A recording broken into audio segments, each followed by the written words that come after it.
What's up, ladies and gentlemen of YouTube? Slimer2988 coming at you live once again through the power of the internet, and this is my review of the new Ghostbusters 2016. Now, let me start this by saying if you're here for some sort of confirmation bias, you're not going to like this video. If you expect me to say that these women ruined this movie and in the process ruined the franchise, I'm not going to say that. And if you expect me to say, yay, girl power, girls made the movie better, I'm not going to say that either. So set politics aside and let's do an actual objective review of what is to me just another movie. In order to understand this review better, I think it's a good idea that you know a little bit about me. I am a huge movie nerd. I love nerdy movies. I loved the original Ghostbusters growing up. I watched it on HBO every time it was on. I've probably seen the original movie, say 50 times. The sequel probably 10 or 12 times, even though I didn't like it very much. So I was excited when they announced a new Ghostbusters movie, even though it wasn't going to be the movie that I've always dreamed of since I was a kid,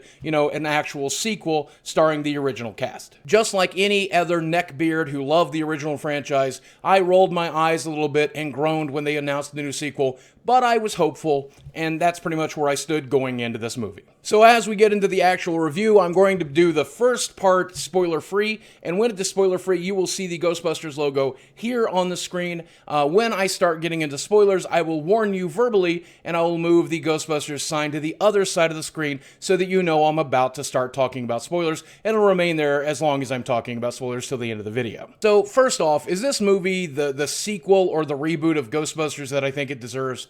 Absolutely not. But is it the train wreck that I was going in expecting it to be and I was hoping that it would be? No. I wanted a movie so bad that I came out of there laughing at how bad the movie was. At the end of the day, the movie is just mediocre. There are a few laughable bits, there's a few amusing bits, there's some throwbacks. Chris Hemsworth does an amazing job in the film. The cameos are cool and cute. And overall, it's a decent summer blockbuster. It's something, you know, similar to the 80s and 90s movies that I grew up with, but with a modern time, with modern CGI.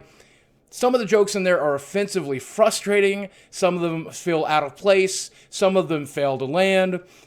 I don't know, it's a popcorn comedy is exactly what it is. This movie is directed by Paul Feig, who also did Bridesmaid and also did Spy. And the comedy style of this movie is pretty similar to Bridesmaids, with the gross out jokes and the fart jokes and the silly jokes and some of the sciencey jokes. They're a little smart and a little introspective. There's some self-referential jokes I enjoyed.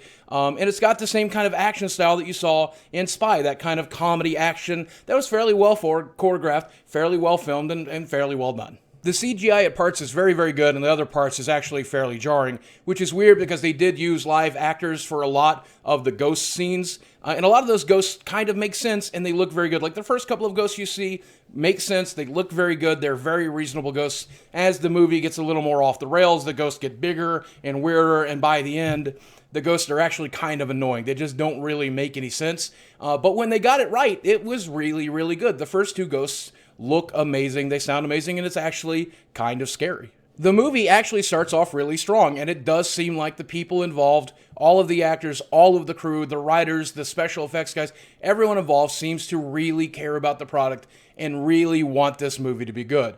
Unfortunately, about midways through, it really starts to go off the rail, and to the end of the movie is pretty silly and actually kind of ruins the whole thing, in my opinion. The most surprising thing is the female cast absolutely did not detract from this movie at all. The women involved did their best to play their characters as written and did a fairly good job. Kristen Wiig did an amazing job. Melissa McCarthy did an amazing job. I mean, honestly, even right down to Chris Hemsworth, or the person that plays the villain, everyone did a fantastic job, including all of the superstar comedians who did cameos or did side roles or small bits. Just about everybody involved in this movie was pretty funny, and they were pretty decent people. But that's not to say that every character was written well, because while I feel that the actresses did a wonderful job, I really feel that some of the characters just weren't savable. Leslie Jones's character, I think her name is Patty, was pretty much a caricature, a stereotype, fairly similar to the racist robots you find in the Transformers 2, and I really don't feel that was necessary. And that's not to say that every joke was written well either.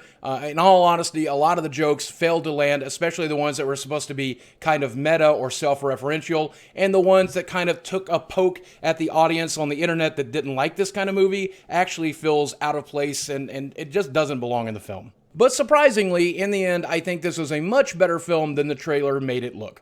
The trailer made it look like a Wayne's brother kind of slapstick, idiotic comedy, when there was actually some fairly smart jokes that were acted well and filmed well. And if the overall plot had not gotten so bad towards the end, it would be a fairly good movie. As it is, I feel it lands right in the middle of mediocrity. It's not offensively bad, but it's not excitedly good. It's just kind of there. Spoilers, spoilers coming now. Spoilers, spoilers, spoilers, spoilers coming now. Okay, so the first thing I want to say in the spoiler section is the last portion of this movie, last 30 minutes, is a complete shit show. And it comes to the moment when they open up the vortex in New York exactly the way they did in the first movie. And rather than the ghosts being cool or interesting or weird or unique, they were just kind of silly, like balloon animals. Balloon animals, I don't understand that. And a giant guy on stilts looking like Uncle Sam. I thought it was cool the way that all of the signs in Times Square changed back, and the pilgrims were kind of okay, but with all the terrible, bloody, disgusting things that happened in the forging of New York, some of the ghosts there could have been really scary, really wild, really wacky. Instead, we get Slimer, which is nice to see him come back, but we have a female Slimer for no good reason. And I don't know, man, just pretty much for the moment the vortex opens, everything goes to shit. Now, Chris Helmsworth's scenes there were very, very good. The fight scenes were very, very good. I loved those two things towards the end of the film.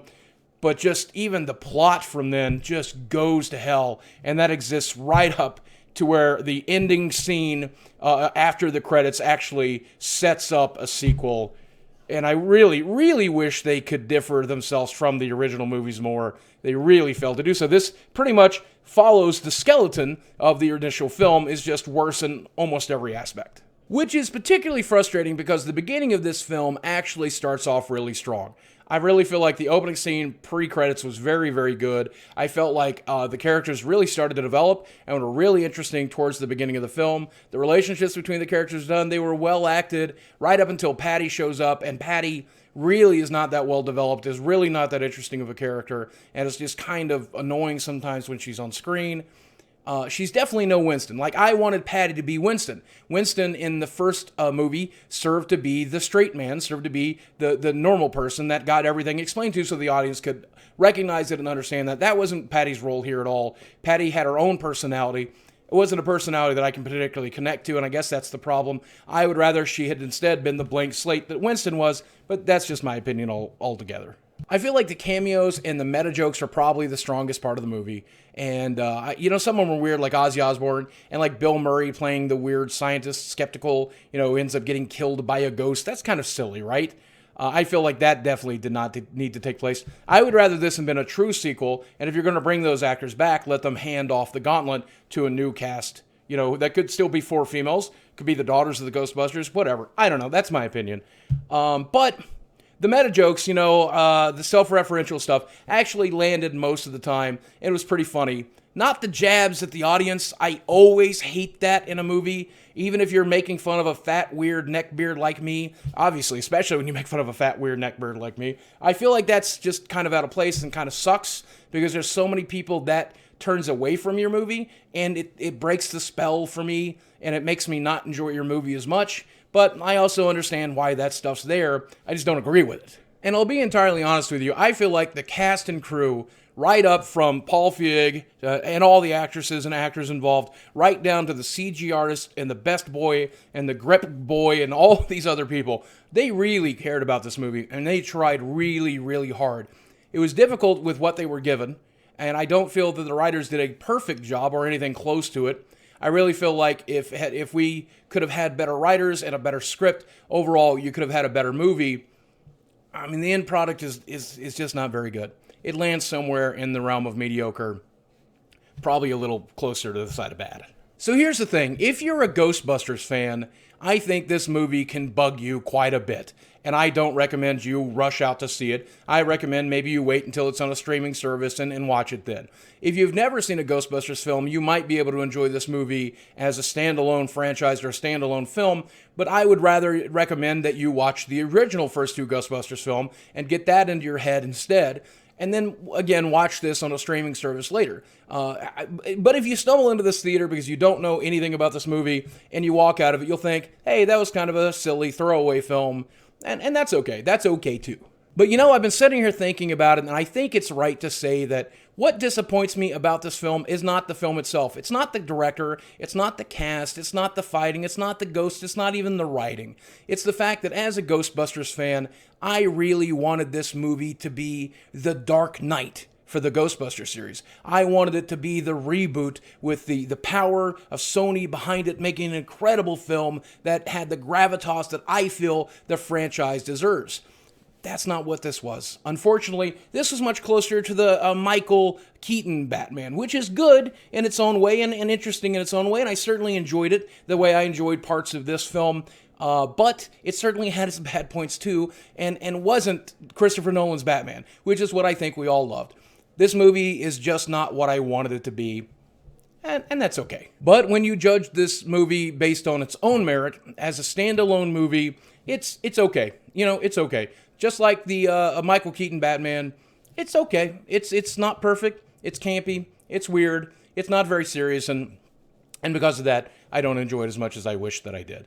But that's one man's opinion. I could be wrong. Guys, thanks for watching this. I love to see if you think I'm wrong in the comments section below. Let me know if you're going to see the movie, if you're not going to see it, if you're going to wait for a streaming service, if you'll never watch it. Let me know in the comments section below. Guys, thanks for watching. I love you very much. I'll speak with you again soon.